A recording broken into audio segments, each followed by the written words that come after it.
திருப்பதி செல்ல ஒவ்வொரு முறையும் ட்ரெயின் ரிசர்வேஷன் இல்லாமல் சென்று திரும்பும்போது கூட்டத்தில் ஏற முடியாமல் துன்பம் அடைந்தது உண்டு. அடுத்த முறை சிரமம் இல்லாமல் போக வர ரிசர்வேஷன் செய்து திருமலைக்கு நண்பகல் 12 மணிக்கு அடைந்தோம். 25 ரூபாய் டிக்கெட் வாங்க போனால் கதவு மூடியிருந்தது. மீண்டும் 2 மணிக்குத்தான் டிக்கெட் கவுண்டர் ஓப்பன். இரவு 9 மணிக்கு தரிசனம் என்று போட்டிருந்தது.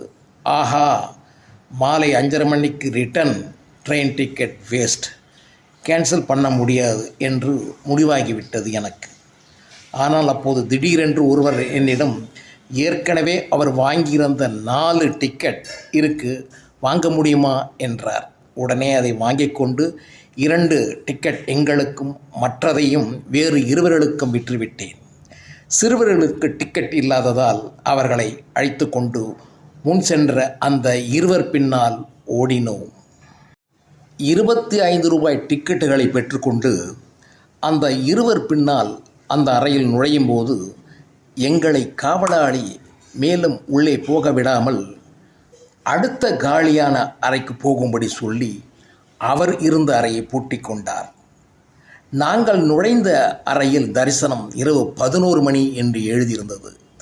எனது மகள் ஓடி சென்று முன்கதவு அருகே நின்று, நாம தான் ஃபஸ்ட்டாக இருக்கோம் என்றாள். நாம் மட்டும்தான் இந்த அறையில் இருக்கோம் என்றாள்.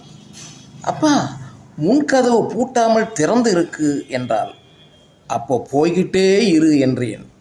நாங்களும் அவள் பின்னால் வேகமாக நடந்தோம்.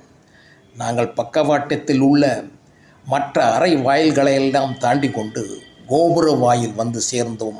மணி அப்போது 1.